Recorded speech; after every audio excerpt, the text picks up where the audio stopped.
Hello, Mzansi. Welcome to another episode of Farmers Inside Track. I'm your host, Duncan Masua. Now, I've got with me one of those people that are the first to do anything, right? I'm joined by Lesedi Gaabue. Not only is she a poultry farmer, but she's also the first black woman to graduate in town planning at the Northwest University, I believe. Yes. What? Crazy, right? It's crazy. Take me back to that. We'll get into your story in a moment, but maybe take me back to that moment where you realize that, oh wow, I'm the first black person to do this in Northwest University. What does that mean for you?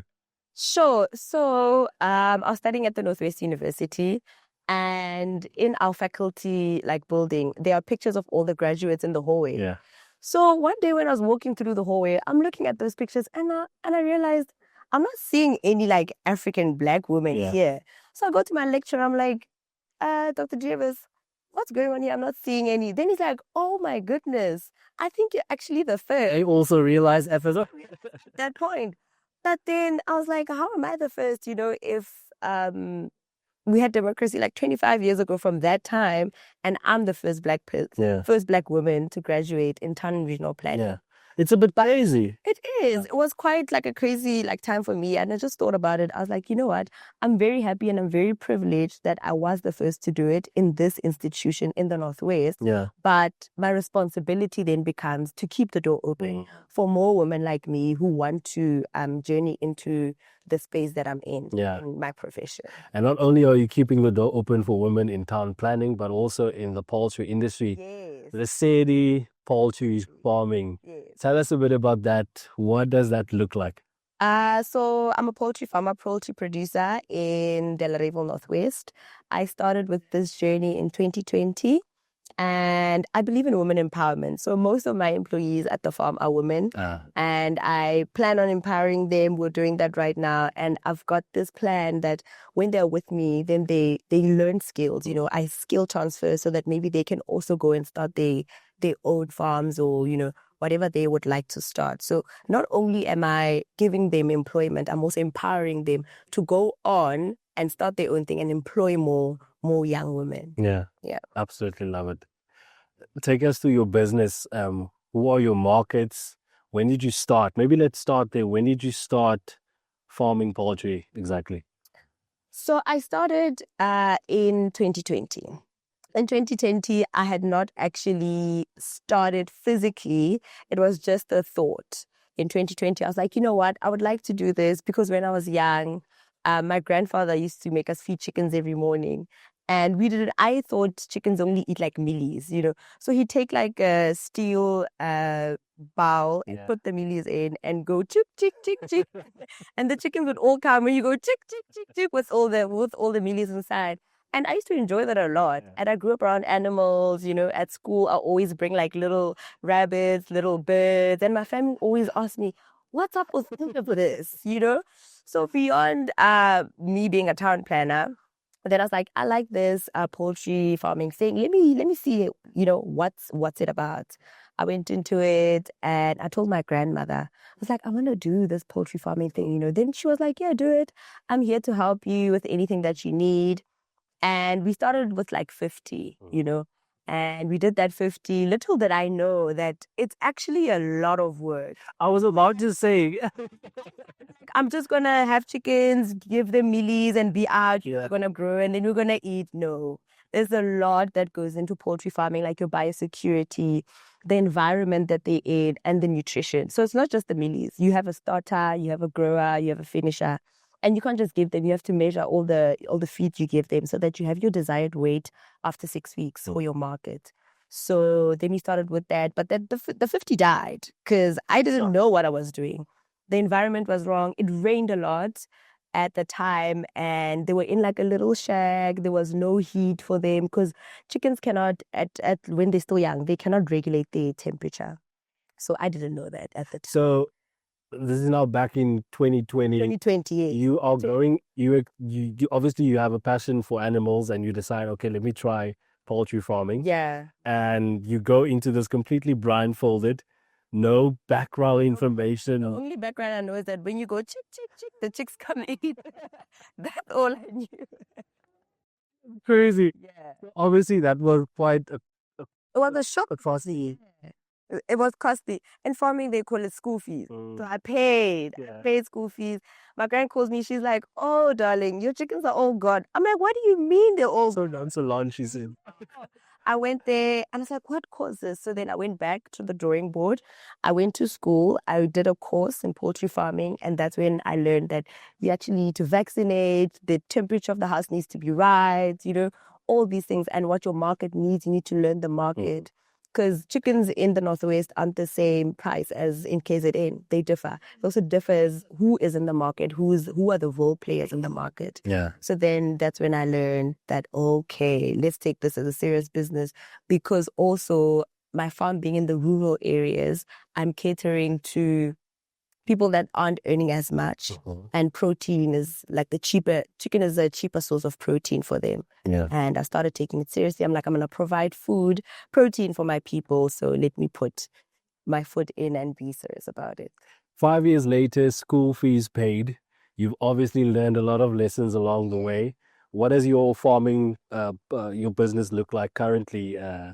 Scale, also markets as well. So currently we're running a 300 birds project, 300 birds per cycle.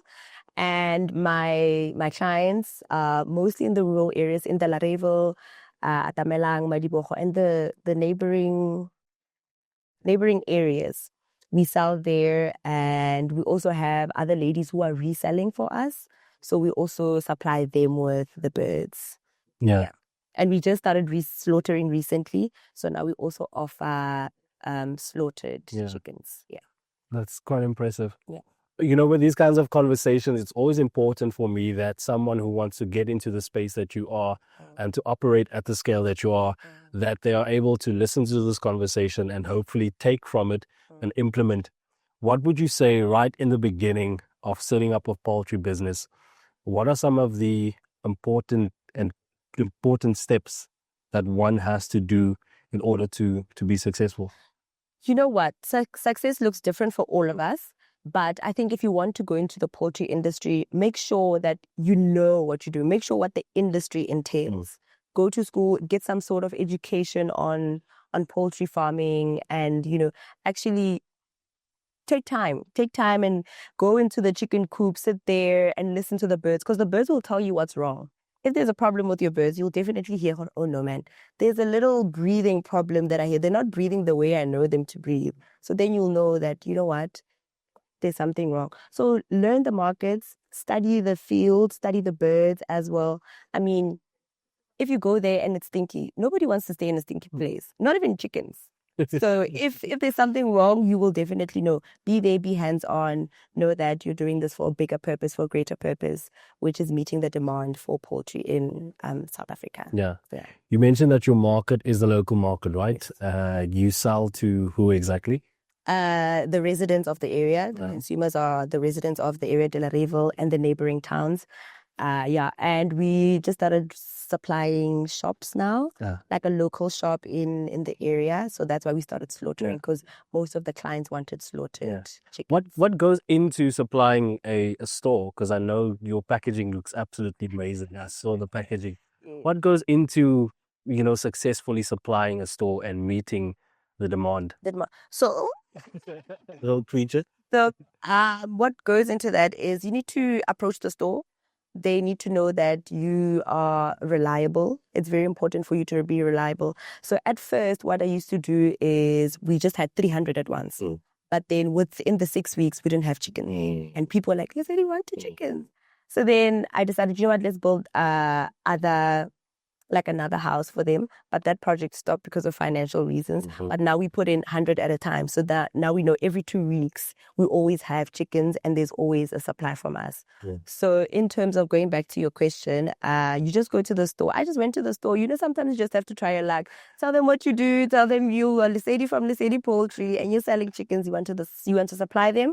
They wanted where I slaughter. So luckily the Northwest provincial government has a slaughtering facility in Wow. Kora. I approached them, I told them what I do, and they were more than willing to help me. So yeah, we're slaughtering there and Yeah. package for us, and then I just supply. Yeah.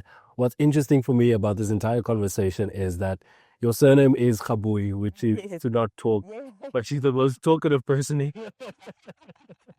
Yes, it means doesn't talk. Doesn't talk. She doesn't talk. Yeah, absolutely crazy. Yeah. So, you know, as a woman in the industry, male dominated, it's not easy.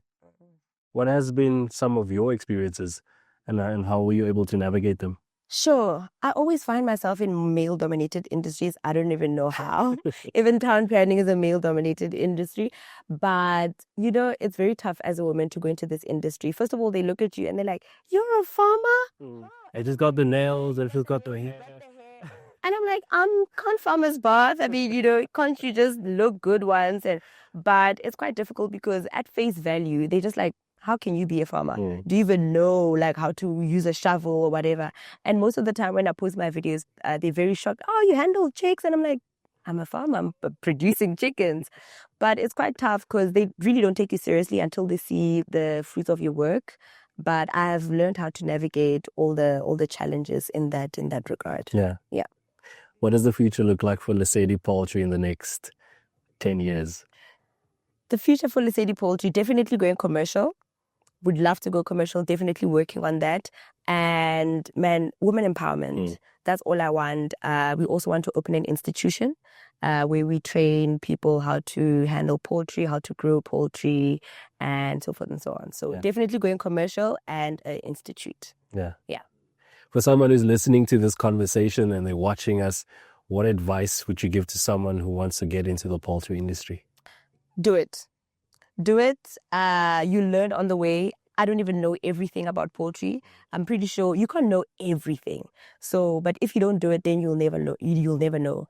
So take a step in it, do it. Find a mentor. It's very important for you to find a mentor or people that know what you're doing. People have been in the industry so that when your chickens are just dying, because sometimes you just wake up and it's dead and you're like, what's going on? So find a mentor most importantly. Find a mentor and run with it. Yeah. Yeah. If it's your passion, you'll do it. Yeah. Yeah. There you have it. Start, find a mentor. But the main idea is to just simply start. Yeah. That's, of course, Lesedi Gaabue, the one who doesn't talk. But clearly that is not the correct information. Lesedi Poultry. Remember to subscribe to our podcast on your favorite platform so you never miss any of the episodes. From me, Duncan Masiwa, our producer, Megan van der Vent, and the rest of hashtag Team Food from Mzansi. As always, thanks for listening and thanks for watching.